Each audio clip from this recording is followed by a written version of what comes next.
रायगढ़ जिलार गुणपुर अंचल गोटे young couple Paralakhemundi रे भड़ा सूत्र रोते नटराज सिनेमा हॉल पाखे से माने प्राय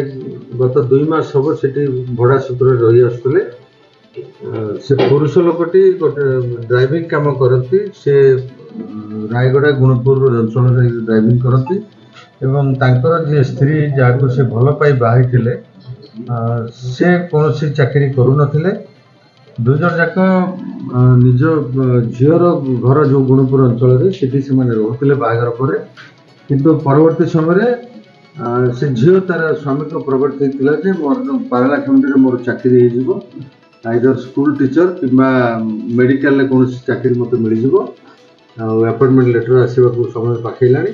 तेणु आम चलो से रहा तो से मैंने 2 जन जाक प्राय 2 मास हम भड़े पारलाखेमुंडी रोते हठात ये मे 6 तारिख दिन सकाଳେ तांको भितरे बचसा होती 2 जन परस्पर को निजर चरित्र बाबद सन्देह करी निज भितर गाड़ी गुलज मारपिट एमती होता तापर हठात कि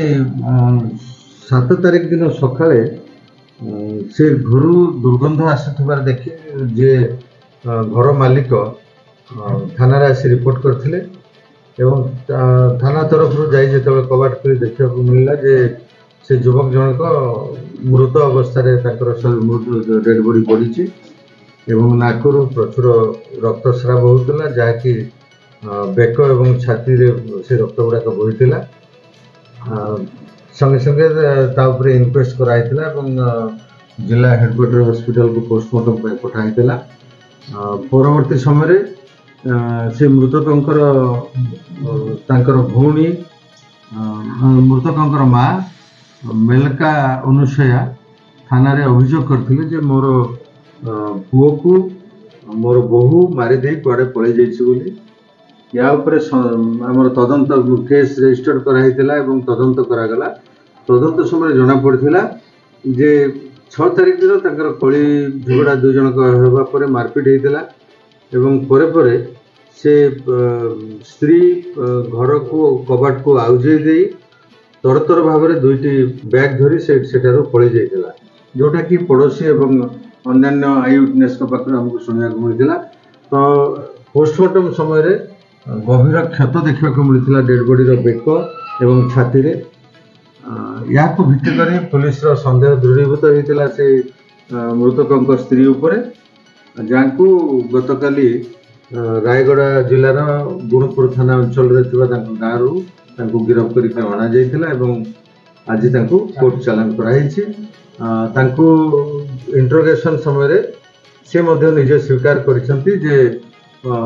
आमे स्वामी स्त्री भलरे रोलु किंतु चरित्र को लेकिन आम 2 जन ऊपर सन्देह रहा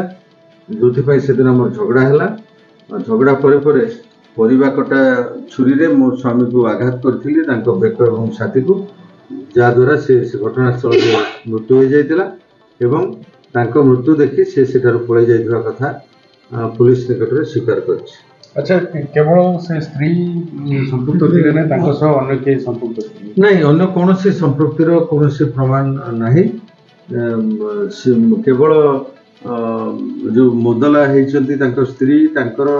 स्वीकारोक्ति को भित्ति करी एवं पारिपार्श्विक अवस्था तापर परवर्ती घटना परवर्ती समय जो कंडक्ट थिला सबू को लेकर आम कन्फर्म आमको जना पड़ुचे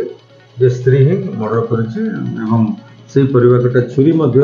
रिकवरी हो सारी सी देखा मुताबक आम रिकवर कर जदि चरित्र को नहीं संहार करा घटना घटला तेरे चरित्र में अन्य कि कैरेक्टर से बाबद आमर जदि आवश्यक हम तदंत समय आम तदंत परिसरभुक्त करूँ जदि कहार अन्य प्ररोचना कहारी